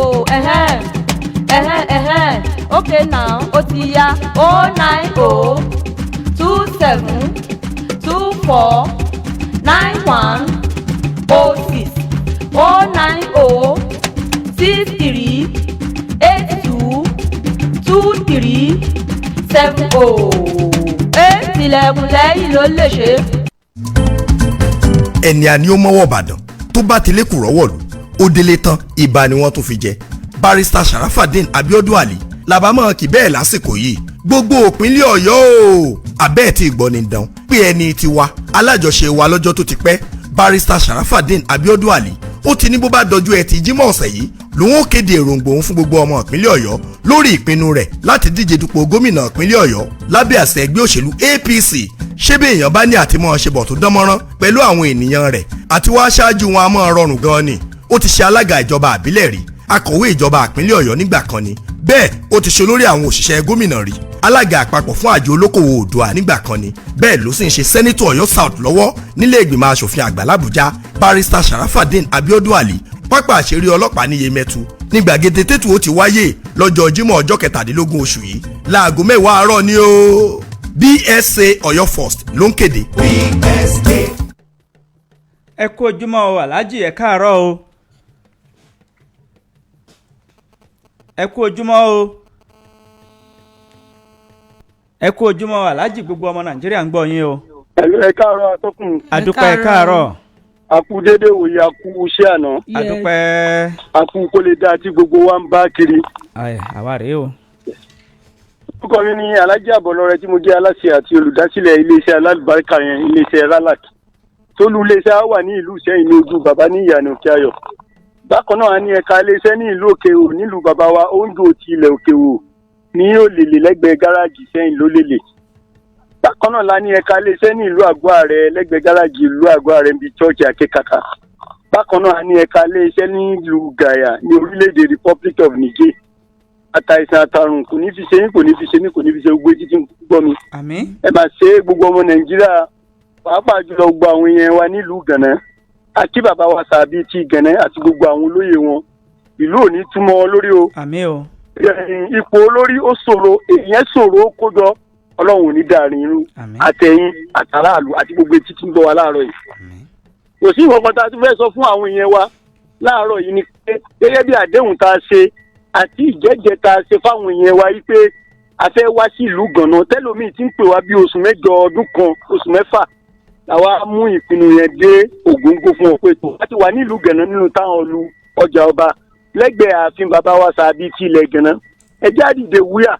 àwọn èèyàn wá pè púpọ̀ lánàá àwọn tó láwọn wà ní ibùdó Musa fáwọn máa wálé nì àwọn tó wà lọ́jà Ọlọ́rundá ọjà ẹlẹ́kọ̀ọ̀kan mo fi àsìkò yìí kí bàbá wa bàbá ọjà ti Ọlọ́rundá Ọlọ́run ò ní jẹ́ kí ọjà bàjẹ́ so ipò aṣíwájú tọ́lọ́run tó wọ́n sí Ọlọ́run ò ní sọ wọ́n dèrò ẹ̀yìn àti gbogbo àwọn olùnẹ́jà àti àwọn tí wọ́n ń nẹ́jà àtàwọn tí wọ́n ń tajà àwa fi àsìkò yìí rọ gbogbo àwọn àgbẹ̀ wa táwọn olóṣèlú bá ń kéde wọn ò ní gbogbo ohun tí ń jáde láti òkè ògùn ló ń jẹ́ tí ń jáde àwọn máa ń sọ tí wọ́n bá ń bẹ̀rẹ̀ sí ṣe campaign ó ní 75% oúnjẹ ló ń wá láti òkè ògùn a fi èyí bẹ lọ́hùn fún àwọn àgbẹ̀ wa Ọlọ́run ò gbogbo eléyìí tó nù wọn lọ́dún tó kọjá ìlọ́po ó dá padà fún wọn gbogbo ẹni sọ́ọ̀tì kò di fún wọn. àwa tá a ní nǹkan tá a níbù kan lórí èbè náà a máa sọ fáwọn tá a bá jẹ lówó pé ẹ ṣe sùúrù jẹ́ kí nǹkan tútù òde máa sanwó rẹ̀ tó tẹ́lifí bá ń sọ̀rọ̀ kéde bí wọ́n ti ń jèrè ẹni tọ́lọ́hún ta ló sì làákà ìlẹ́ni tí máa ń sọrú rẹ̀ tí wọ́n bá ti ń jèrè tọ́lọ́hún bá mú pè níjà wá ó yẹ ká bá wọn kẹ́dùn ni nítorí bùjẹ bùdànù làgbẹ̀ tágbẹ̀ bá lówó lọ́wọ́ yóò kára alé yóò kára oko fún díẹ̀ yìí àbẹ̀lọ́hún fún gbogbo àwọn àgbẹ̀ àti wọ́n á fẹ́ fún wọn nímọ̀ràn kí wọ́n dákun kí wọ́n má step aside kí wọ́n má mì sẹ́yìn pé bí iṣẹ́ ṣe rí lọ́dún tó lọ àwọn ò ní dákun kí wọ́n dákun wọ́n gbìyànjú ọlọ́run àbí fún wọn. fún díẹ̀ yìí gbogbo ẹ̀yin ẹ̀mí tí ẹ̀ ń gbọ́ mi ní ìlú Gẹ̀nẹ́ àti agbègbè rẹ̀ àti gbogbo ẹ̀yin tẹ́ ń pè wá ní gbogbo àrọ́kò Gẹ̀nẹ́ ẹ̀jẹ̀ àdìdì àti wà ní táwọn olú bàbá wa tàbí tilẹ̀ Gẹ̀nẹ́ lẹ́gbẹ̀ẹ́ àfihàn bá wa ní táwọn ọlọ́jà bá ẹ̀jẹ̀ àdìdì wúyà oríkèéríkèé ara tó ń roni èrò rọrùn èyí tí èèyàn bá ti rí nínú àgọ́ ara tí ò ṣe èèyàn tẹ́lẹ̀ ẹ̀jẹ̀ á gbìyànjú ká mójútó ẹ̀jẹ̀ á gbìyànjú ká ṣekú kárí rẹ̀ látara gbìyànjú tí èèyàn bá ń ṣe kéèyàn wá fìbẹ́ lọ́hùn tún gbìyànjú pẹ̀lú ògo Ọlọ́run gbogbo onírà yòókù yóò padà kúrò ńbẹ̀ haúsá máa sọ̀rọ̀ kan gbogbo ìgbà ní máa sọ a ní lókòchí àbókí ń kó wa àsìkò ọ̀rẹ́ gbogbo ènìyàn ohun tí wọ́n túmọ̀ pẹ̀lú ohun tí wọ́n gbà lérò pẹ̀lú ọ̀rọ̀ yìí ni pé ó gbà yí pé àsìkò onírà àsìkò ọ̀rọ̀ kò síkẹ́ tí ò ní kẹ̀dá láyé ọ̀nà má jẹ́ kí nira wa kó pọ̀ ju ìdẹ̀ra wa lọ ni. fún ìdí èyí ìkún romí ni ọwọ́ ń kú ni ẹsẹ̀ ń kú ni kéèyàn máa rìn lọ láì tí gbé ẹsẹ̀ bàtà mélòó kan kí bàtà yọbọ kéèyàn bá mọ̀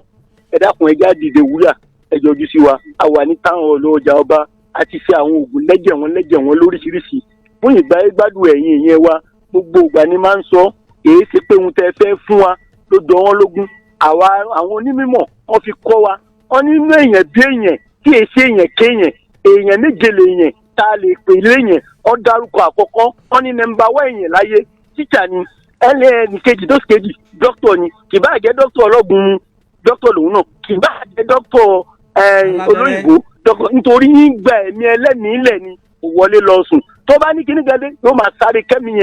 ẹni yẹn kókó là ní oore tí ń bẹ ń bí kẹ́dà máa tọ́jú èèyàn oore tó la ni tó lágbára ni tọ́lọ́run náà sì yọ́nú sí i téèyàn bá ṣe é pẹ̀lú ní pàtó dodo kí èsì pé ohun tẹ́ fẹ́ fún ọ ló jẹ́ kókó téèyàn bá pè mí tó bá ní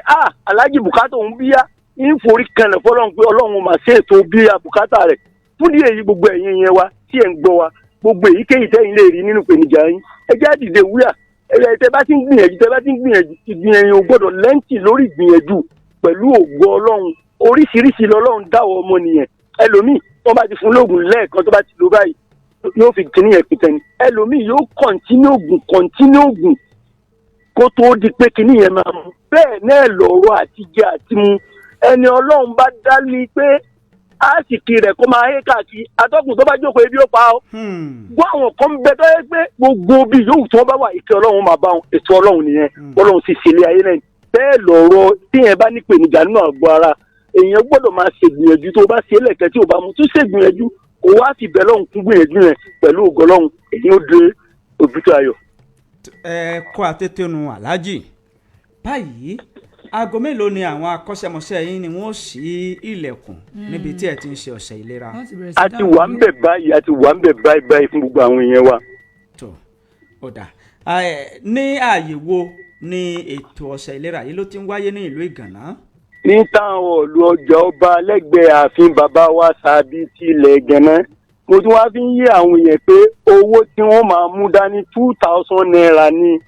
nínú 2,000 naira yìí wọ́n sì àyẹ̀wò wọ́n sì gba káàdì àwọn àgbà sí gbìtẹ̀ ẹyọ kan bẹ̀ ṣùgbọ́n ẹni tí ó bá lo masíìnì oríkèéríkèé ara tó ń roni ọwọ́ tó ń kú ẹsẹ̀ ń kú pajápajá ọwọ́ pajápajá ẹsẹ̀ yóò sọ owó yẹn lọ́tọ̀ ni ṣùgbọ́n 2,000 naira ni wọ́n máa wá ṣùgbọ́n ẹni ó ti wá sọ́dọ̀ wa lókè òní àbó wá sí wérélé ni àbó wá sí jí òní yóò máa mú 1,000 naira bọ̀ wá owó tí ó fi ṣe àyẹ̀wò ìwọ́n tí ó bá lo masíìnì yóò sọ owó masíìnì lọ́dọ̀ yóò sì rògùn níwọ̀nba pẹ̀lú ìyọ̀ǹda Ọlọ́run pẹ̀lú agbára Ọlọ́run èyí tí wọn náà ń wò pé ṣé yóò lọ pẹ̀lú ògo ká nígbàgbọ́ ìgbàgbọ́ síwájú gbogbo ohun gbogbo tẹ́gbọ́n mi ìgbàgbọ́ síwájú gbogbo ohun gbogbo pẹ̀lú ìyọ̀ǹda Ọlọ́run tó bá ti lè ṣègbìyànjú tó dẹ̀ ń lo oògùn bó ta ṣe ni kó má lò ẹlẹ́kejì ẹlòmíín bẹ tá a sọ fún pé má jẹ nǹkan báyìí ẹ àfọ́jì ẹ̀ àlàáfíà lọ̀gá oore téèyàn fi wá oore gbogbo ẹ̀yin yẹn wá lọ́kùnrin lóbìnrin tẹ jọ̀dọ̀ tọ́jọ́ pé fìdígbogi tẹ́ńlẹ̀ àná já para ẹ̀jẹ̀ àṣẹ sùúrù ẹ̀jẹ̀ àgẹ́ àlàáfíà ara wa lò ó lè tó wa lò dọ́jú alẹ́ bó jẹ́wọ́ sísí náà tọ́jọ́ pé o lè má tilẹ̀kùn lẹ́yìn gbogbo wa kí àgẹ́ àlàáfíà wa lò téèyàn bá léyìn ó tètè kú téèyàn bá tètè kú ńkọ́ bí ìlú kan tí máa ń lọ ọ̀ ń pe alẹ́ àti ọkùnrin kan ní òdùkú lọ ojú atọ́kùn ohun tí ń bẹ lẹ́yìn ẹ̀bà jòjé lọ tó bá yẹ pé èèyàn bá kú kíákíá ní kí bá dà ọ̀nà má ti pẹ̀ ní ẹnì kọ̀ọ̀kan wa báyìí ó já ṣe púpọ̀ ká dẹ̀ rí ẹ̀sìn ọlọ́run ọba sí dáadáa. tó ká ṣe ojú òpó kalẹ̀ fún àwọn aráalé pàápàá jùlọ àwọn ènìyàn wa ní ìlú Ìgànná àti agbègbè rẹ̀ ó ṣeé ṣe kí wọ́n ní ìbéèrè kan tí wọ́n fẹ́ bí yín tàbí àwọn tí wọ́n fẹ́ wò ó tí wọ́n ń wò yí pé àwọn fẹ́ wá sí ibi tẹ́ ẹ̀ ti ń ṣọ̀ṣẹ̀ ìlera ṣùgbọ́n àwọn kọ́kọ́ fẹ́ bá yín sọ àwọn ọ̀rọ̀ kan náà èyí tó lọ lórí ẹ̀rọ àgbàgbé ẹ̀rọ ìbáraẹnisọ̀rọ̀ tẹ́ ti mọ̀ bí àmọ́ owó òun náà ni 070 47 7064 070 47 7064 ní ojú òpó tẹ́ fi pè ìbéèrè ní kẹ́ ẹ béèrè báyìí o ìbéèrè ní ọwọ́ alájà. ẹ káàárọ̀ o. ẹ káàárọ̀ o. ilé iṣẹ́ sípò kò ní bàjẹ́ o. ìdí òkè ò ní bàjẹ́ láàpọ̀ àti alájí ilé iṣẹ́ wọn ò ní jóná o. àmín. orúkọ tèmi ni àfíìsì àfíà atúnṣe láti òkè súnlẹ̀ láti ṣáàtì ìbéèrè tèmi báyìí pé tí ẹ bá ní àtọ̀sí lára àtọ̀sí yìí ó ti pẹ́ lára àtọ̀sí yìí ò ti lọ tó ti mú gbogbo ẹ̀fọ́ ó ti wú. orógùn yẹn lò sí. orí afẹ́fẹ́ lẹwà ẹ dákun ẹ máa dà á pé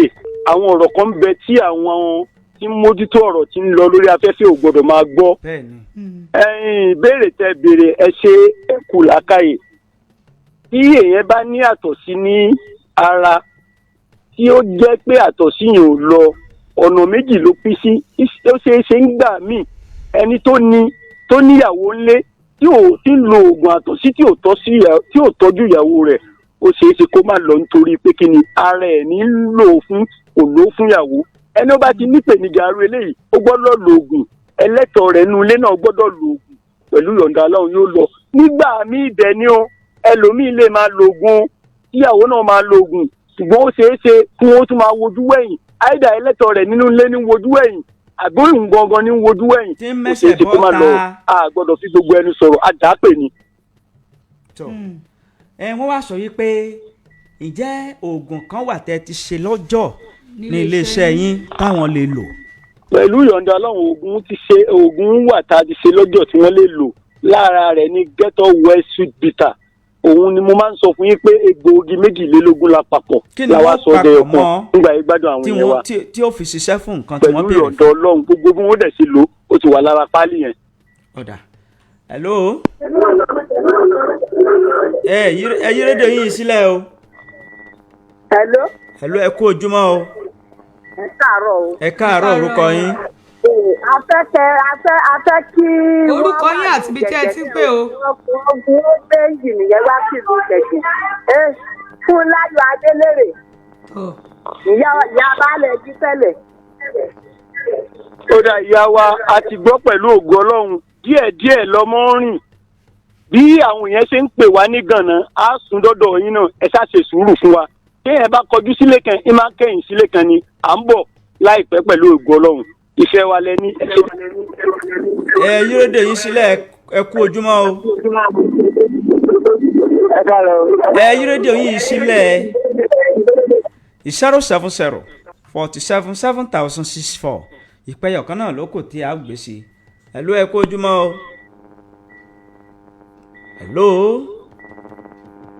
hello alhaji ẹ já fi ìpè kalẹ̀ ẹ fi pẹ̀lẹ́pẹ̀lẹ́ kẹ́ ẹ fi pe ẹ̀rọ ìbáraẹnisọ̀rọ̀ yín. ẹ ṣe atọ́kùn gbogbo ẹ̀yin ẹ wa tí ẹ ń pè mí ní ọ̀fẹ́ ẹ̀gùn oògùn wa ti wà lọ́dọ̀ mọ́mì ṣáídá ní ọ̀fẹ́ ẹ̀gùn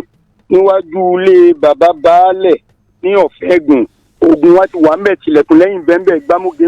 bẹ́ńbẹ̀ tilẹ̀kùn lẹ́yìn olómi bẹ́ńbẹ̀ fáǹfà ní àwọn ìyá wa tọ́jọ́ pé tó bá ń ṣe sílẹ̀ lọ́wọ́ ara wọn èyí gbé pẹ́pẹ́pẹ́ bó ṣe yẹ kó pé pẹ́pẹ́pẹ́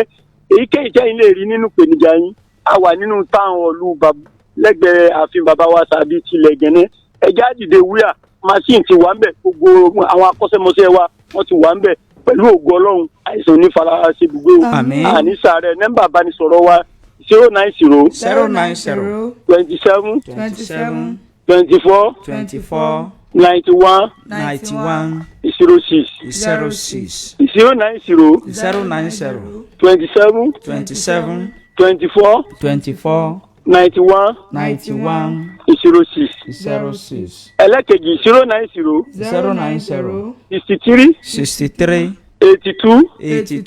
23 70 090 63 82 23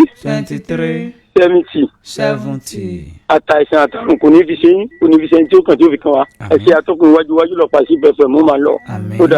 dàbọ̀. ẹ̀yin ènìyàn wa ní ìlú Ìgànnà àti agbègbè rẹ̀ ẹ kú àmójúbà iléeṣẹ́ Ralac Ventures. Ralac Ventures ló ṣe ewé àdèpọ̀ wọn fi pò ókè. oríṣiríṣi ìpèníjà ní ń bá púpọ̀ àwọn ènìyàn fínra lágọ̀ọ́ ara ọ̀pọ̀ ènìyàn kọ̀ láti sọ ọ̀rọ̀ ọ̀hún síta mímọ́ kí n pa ọ́ lórúkọ àìsàn àti àrùn ẹni tí yóò bá ní àlàáfíà tó péye ó gbọ́dọ̀ sọ̀rọ̀ jáde ní ẹni bá dákẹ́ tára rẹ̀ bá dákẹ́ ni ẹ̀yin ènìyàn wa ní ìlú Ìgànnà àti agbègbè rẹ̀ ẹ wá fi ojú rinjú pẹ̀lú àwọn akọ́ṣẹ́mọṣẹ́ láti iléeṣẹ́ Ralac Ventures odidi ọjọ́ 7 gbáko ní iléeṣẹ́ Ralac Ventures ni wọ́n fi wà ní ìlú Ìgànnà bẹ̀rẹ̀ láti April 14 títí di Monday April 20 nínú town hall lọ́jà ọba nílùú Ìgànnà ní ètò ọ̀sẹ̀ ìlera náà yóò ti wáyé ìgbáyégbádùn ọmọnìyàn ló jẹ iléeṣẹ́ Ralac Ventures lógún ẹ̀yin ènìyàn wa ní ìlú Ìgànnà àti agbègbè rẹ̀ ẹ máa bọ̀ kẹ́ ẹ wá jẹ ìfà níléeṣẹ́ Ralac Ventures. Ralac Ventures ló ṣe Ralac Ventures ló ṣe Ralac Ventures ló ṣe Ralac Ventures ló ṣe. ẹ ṣeun púpọ̀ yín ènìyàn wa tẹ́ ẹ bá wa gbọ́ ìròyìn àjẹmọ́ná àti abala tí iléeṣẹ́ Ralac Ventures tí wọ́n ṣe onígbọ̀wọ́ rẹ̀ àmọ̀rírì yín o bẹ́ẹ̀ la mọ̀ pàtàkì yín pẹ̀lú àfọwọ́ yọ̀bọ́kẹ́ àfimú yín torí pé ẹ̀yin lẹ wà níbẹ̀ òun táwa náà tá a fi ń ṣakọ tá a fi ń fakọ sí tá a fi ń fi ẹ̀dọ̀ ké òun tá a fi ń ka ọ̀kan ọ̀jọ̀kan àwọn ìròyìn ẹ ṣeun púpọ̀ iná ò ní tanwọ́ yín níbí náà láàfin àdàgbà ìròyìn àjẹmọ́ná láòfin rọ̀ fún tòní tó bá di ní òwúrọ̀ ọ̀la ẹ tún darapọ̀ mọ́ wa ìtura kí a mọ̀ rẹ̀ lé báyìí. ká tó lọ gbogbo a ní iṣẹ́ tí a fẹ́ jẹ́ iṣẹ́ pàtàkì gbogbo àwa tí a bá fẹ́ ra block ice block water irú eléyìí tara ní ọjọ́ ìṣẹ́gun ẹ̀yin tẹ́ bá fẹ́ torí ó tún di ọjọ́ Tuesday ọ̀sẹ̀ tó ń bọ̀ kí wọ́n tó tún gbé wá àti ọjà ẹ̀dínwó ẹ̀yin tí ẹ bá sì fẹ́ kí wọ́n gbé ọjà wá ìlú yín bóyá ìlú yín jì kò ń ṣe pé ọjà kékeré o tẹ́ rajà 10,000 tẹ́lẹ̀ rajà rárá o àwọn ọjà tó pọ̀. tẹ́nìkan bá ra ohun 10,000 tẹ́nìkan tó ra ohun 10,000 tẹ́nìkan tó ra ohun 10,000. kò ní jẹ́ pé èèyàn kan ni yóò kàn débẹ̀ táwọn ẹni ẹlẹ́ni ẹ̀ mọ̀ pé epo ni wọ́n fi gbé mọ́tò wá kò ń ṣe wípé bóyá nǹkan kan ni wọ́n dà síbẹ̀ dákun gbogbo àtàbáfẹ́ block ẹ lè pè mí sí orí nọ́mbà mi àbí kẹ́ béèrè Gloria Ògúnbọ̀dé ẹni tó bá fẹ́ ra block ẹ fi owó sílẹ̀ iye tẹ́ bá fẹ́ rà ẹ fi owó sílẹ̀ ẹ sì sorúkọ yín àti ẹ̀rọ ìbánisọ̀rọ̀ yín tó bá jẹ́ mi lẹ́rí tó bá jẹ́ Gloria Ògúnbọ̀dé náà lẹ́rí ẹ fún lówó ẹni tí ò bá ti fi owó sílẹ̀ kò ní gba omi ní ọ̀sẹ̀ tó ń bọ̀ torí ìwọ̀nba àwọn tó bá ti sanwó ó pẹ́ jù ọjọ́ sátọ̀dẹ̀ náà ni a gba orúkọ dà ìwọ̀nba àwọn tó bá ti sanwó náà sì ni a fi orúkọ wọn ṣọwọ́ sí ìlú Ìlọrin ẹ ṣeun o a ní rí jù báyìí lọ lórí ètò àjímúná fún ti àárọ̀ tòní títí di ìgbà míì tí a tún máa pàdé lórí àwọn àkọ́tún ètò wa èmi a máa ní ká ní olówó lọ́rẹ̀ẹ́ nílò ọ̀rẹ́ sọ pé kó ta ní lọ́rẹ́ o nítorí ẹ̀ lèmi ìtura olúwa ọmọ adẹ́nìjì ṣe fi àsìkò yìí dágbére fún gbogbo ẹ̀yin lólùfẹ́ wa wípé ó